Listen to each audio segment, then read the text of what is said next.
हूं राहुल शर्मा, आप देख रहे हैं एसपीएन 9 न्यूज। स्वागत है आपका हमारे इस खास प्रोग्राम में। प्रोग्राम की शुरुआत उत्तर प्रदेश से। अगले वर्ष उत्तर प्रदेश में विधानसभा चुनाव होने वाले हैं और चुनाव को लेकर अभी से ही राजनीतिक पार्टियों के नेताओं ने तैयारियां शुरू कर दी हो।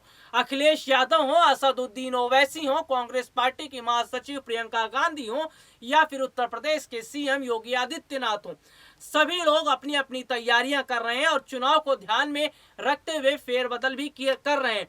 लेकिन इस बार अखिलेश यादव को नुकसान हो रहा है। उनके हाथ से एक बहुत बड़ा वोट बैंक जा रहा है। वो वोट बैंक है मुस्लिम वोट बैंक। तो मुस्लिम वोट बैंक खिसके ना, इसके लिए संभावनाएं ये जताई जा रही हैं कि अखिलेश यादव ओवैसी के साथ हाथ मिला सकते हैं। और राजनीति में कब क्या हो जाए इस बात का अंदाजा नहीं लगाया जा सकता। जब अखिलेश और शिवपाल एक साथ आ सकते हैं तो संभावनाएं ये भी बनती हैं कि अखिलेश ओवैसी के साथ गठबंधन कर सकते हैं, ओवैसी के साथ हाथ मिला सकते हैं, क्योंकि अखिलेश यादव को यह बात पता है कि ओवैसी मुस्लिम वोट बैंक जरूर काटेंगे और अगर मुस्लिम वोट बैंक बढ़ता है तो सीधा सीधा झटका अखिलेश यादव को लगेगा।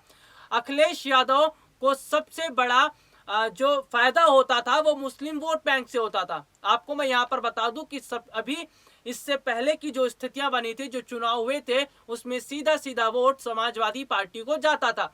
अखिलेश यादव को इससे फर्क होता था।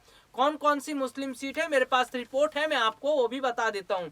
देखिए, प्रदेश के 6 जिलों में मुस्लिम आबादी का एक बहुत बड़ा वोट बैंक है, जो कि बिजनौर, रामपुर, सहारनपुर, मुरादाबाद, शामली, ये वो 6 जिले हैं जहां पर सबसे ज्यादा आबादी है मुस्लिमों की।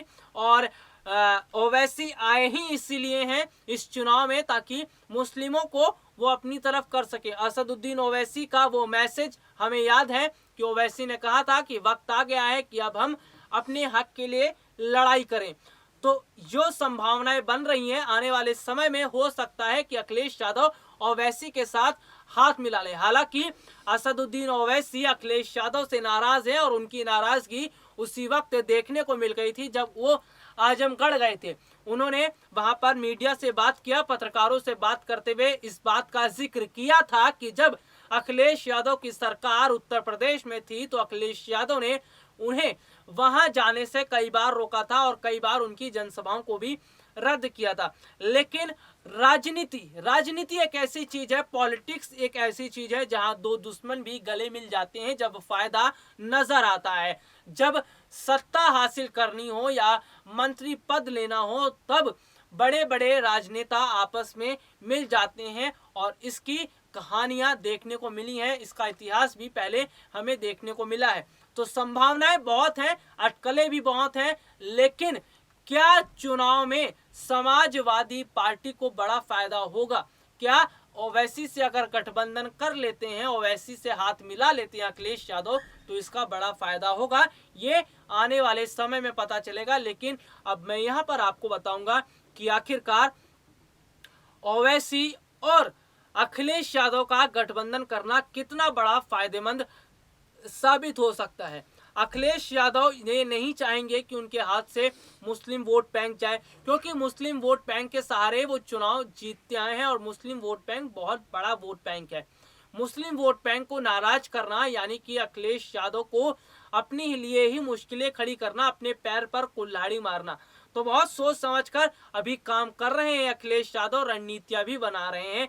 तो ऐसे में संभावनाएं जो बहुत ज्यादा है कि ओवैसी के साथ गठबंधन कर सकते हैं, ओवैसी के साथ हाथ मिला सकते हैं।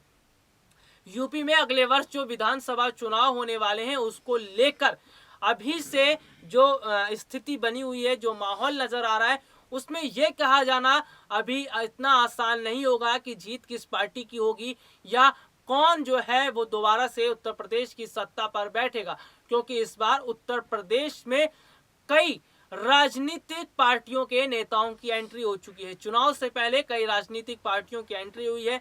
यहाँ पर मैं बात कर लेता हूँ अरविंद केजरीवाल की, आप पार्टी की, असदुद्दीन ओवैसी हैं और छोटी और पार्टियां हैं, उनकी एंट्री हुई है। और अगर अरविंद केजरीवाल ने जैसा कि बात कहा था, उन्होंने कही थी कि दिल्ली मॉडल के तर्ज पर उत्तर प्रदेश में चुनाव जीतने की तैयारी है उनकी।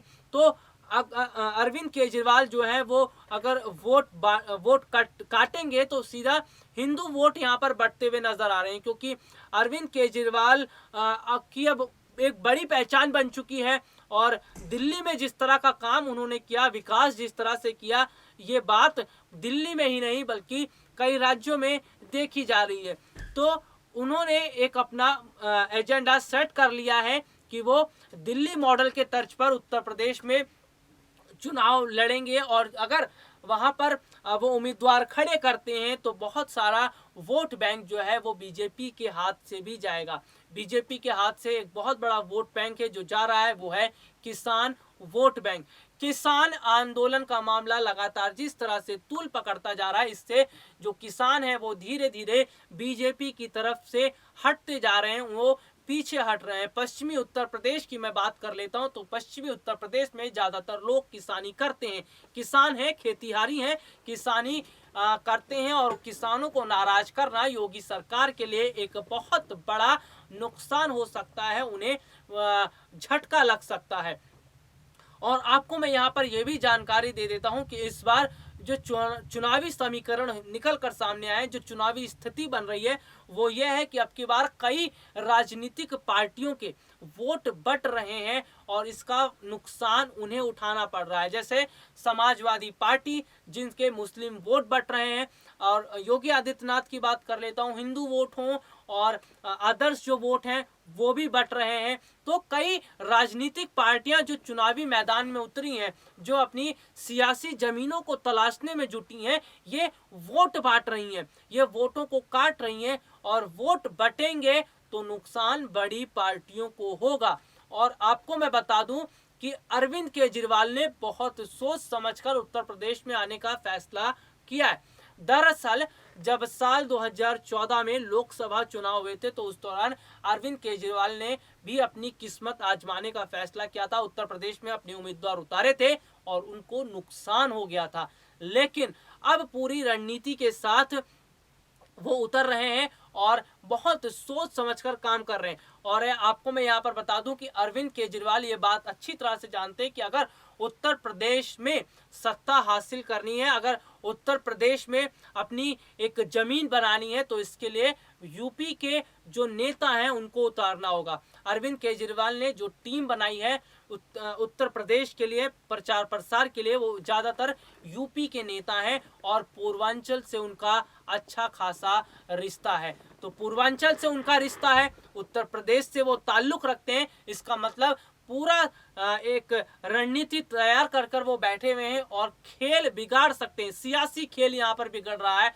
जिस तरह से हम यहाँ पर ये स्थिति बताते हैं कि जो माहौल बनता है चुनाव से पहले की, वो कैसा बन रहा है, जो अभी समीकरण निकल के आ रहे हैं, जो जमीनी हकीकत है वो क्या कह रही है, उसकी जानकारियां लगातार हम आप तक पहुंचा रहे हैं। चुनाव से जुड़ी तमाम जानकारियां हम आप तक पहुंचा रहे हैं, क्या स्थिति हो रही है, क्या स्थिति आगे बनने वाली है, ये सारी जानकारियां पहुंचा रहे हैं। और उत्तर प्रदेश की जैसा कि हम बात भी कर रहे हैं कि उत्तर प्रदेश में जो चुनावी समीकरण है, जो उत्तर प्रदेश की राजनीति है, बहुत अलग राजनीति है।